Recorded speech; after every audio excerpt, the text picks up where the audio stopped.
Right, into these.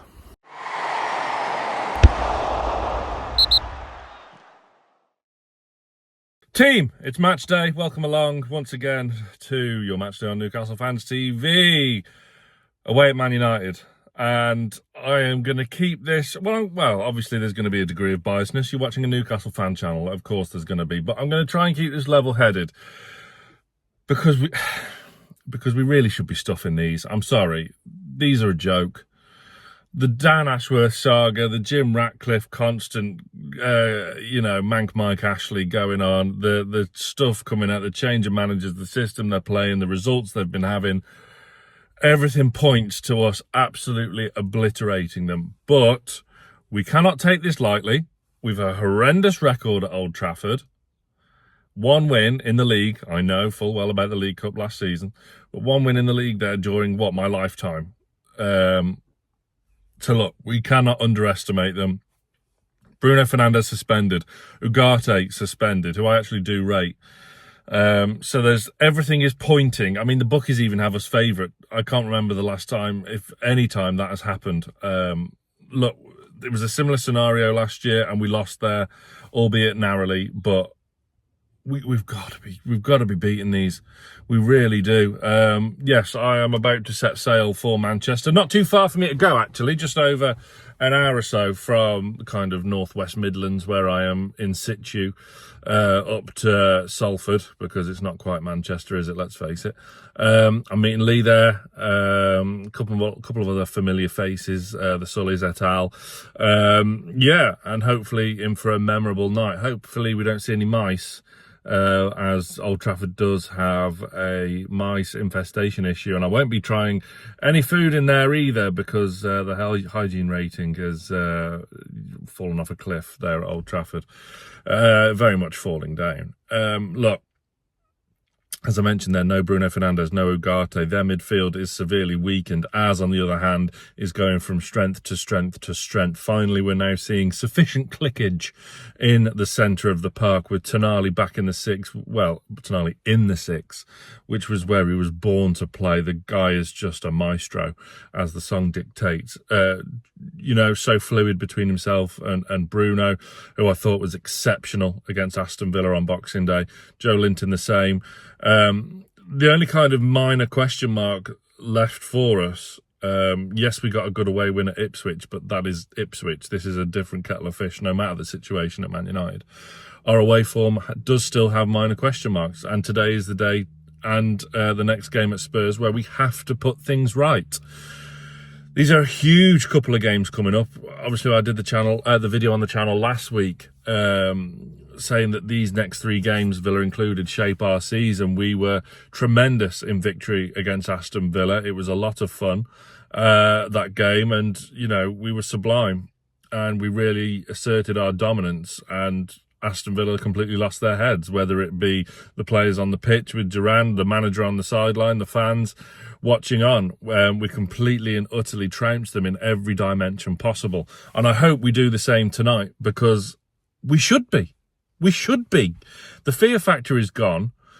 Our midfield should be dominating theirs. They play a three at the back. So Gordon and Hall down that left-hand side should be having an absolute field day. The only kind of minor issue with our team, unless there's any kind of hidden late surprises, is right back. Trippier went off.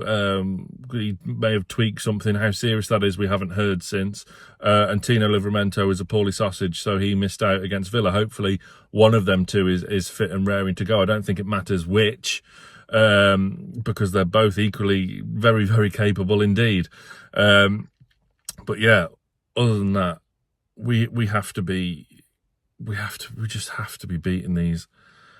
They do pose threats, of course. They do. Rashford will probably not be in the squad again, as his future is up in the air. And by the way, no, we wouldn't take Rashford at Newcastle.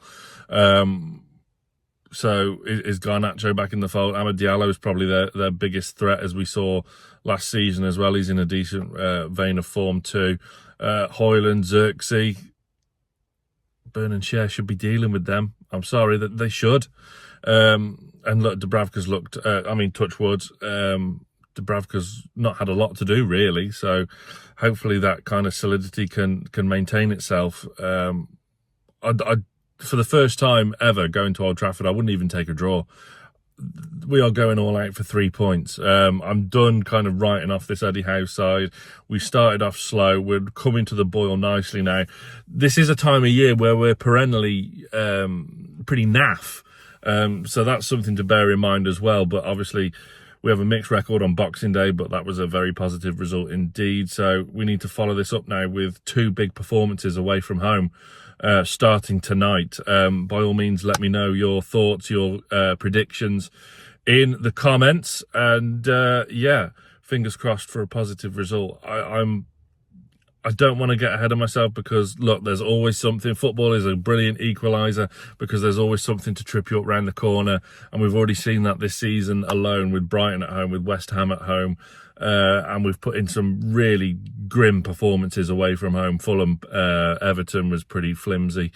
Bournemouth was naff as well. So, look, we have to go there full of confidence, which I believe we will.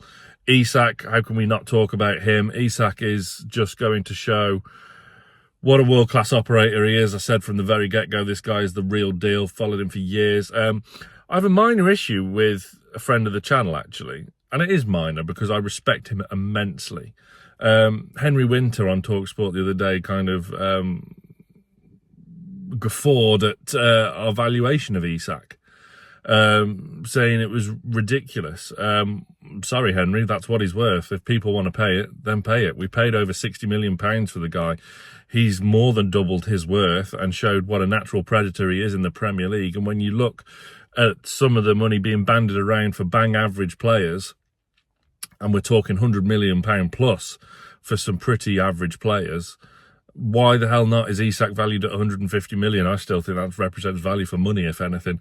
And the fact of the matter is, that valuation is set to either A, completely warn people off, as we kind of hope, or B, the fee would be so big, then our PSR issues are solved for the long term, which may need to happen in the future anyway. But look, enough about that. I just wanted to get that point in.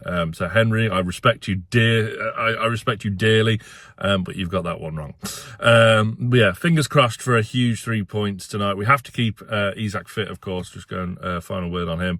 And then, of course, we go for the circus of the January transfer window. So let's see what that will bring as well. But fingers crossed for 3 points. I'm off to Manchester. Hi, the lads.